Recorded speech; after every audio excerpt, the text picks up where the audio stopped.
Magandang umaga mga kaibigan, update lamang po tayo sa lagay ng ating panahon ngayong umaga po ng Lunes, May 20, 2024. Pero bago tayo magpatuloy, pa-like and subscribe po muna and bahit na rin po ng notification bell. Maraming salamat po. Forecast, weather condition po natin mga kaibigan ngayong araw, no?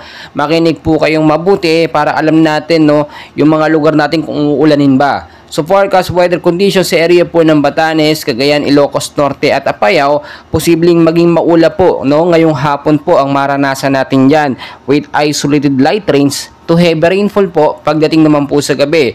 So shear line pa rin po nakakaapekto at ayon sa Pag-asa, posibleng magtagal pa po ito, no, ng isang linggo. Etong shear line na ito, kaya asahan po natin madalas tuwing hapon magkakaroon po yan ng pag-uulan, which is nangyayari kung hindi po maulan, makulimlim naman po.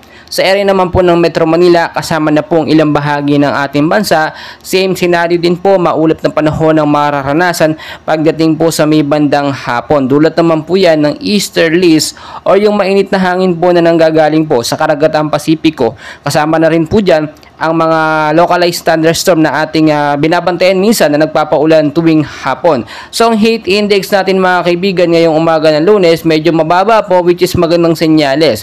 Nasa 30 to 35 degrees Celsius pa lamang po ito, no? At patuloy po itong bumababa habang papatapos po ang buwan ng Mayo. And as of now, update tayo kung may bagyo po ba. Wala pa naman pong bagyong binabantayan mga kaibigan sa loob at labas ng... Pero i-take note po natin mga kaibigan na meron po tayong binabantayan na cloud cluster or yung kumpol ng kaulapan na posibleng po maging active LPA kung ito po yung magkaroon ng movement or lumakas po yung paggalaw. Papalapit po ito dito po sa may bandang Silangang Mindanao. Maging alerto po tayo na Pag-asa na po ang nagsabi na posibleng isang bagyo po ang pumasok sa ating bansa bago matapos po ang buwan ng Mayo. So wala pa naman tayong naranasan na bagyo ngayon 2024. So ito yung posibleng unang bagyo na pumasok, which is tatawagin nga pong bagyong Aghon. Kaya mga kaibigan, lagi ko pong pinapaalala, no, kapag kayo lalabas sa inyong mga bahay, always know the weather para safe at handa po tayo lagi sa anumang banta ng panahon. Maraming salamat po at magandang umaga sa inyong lahat.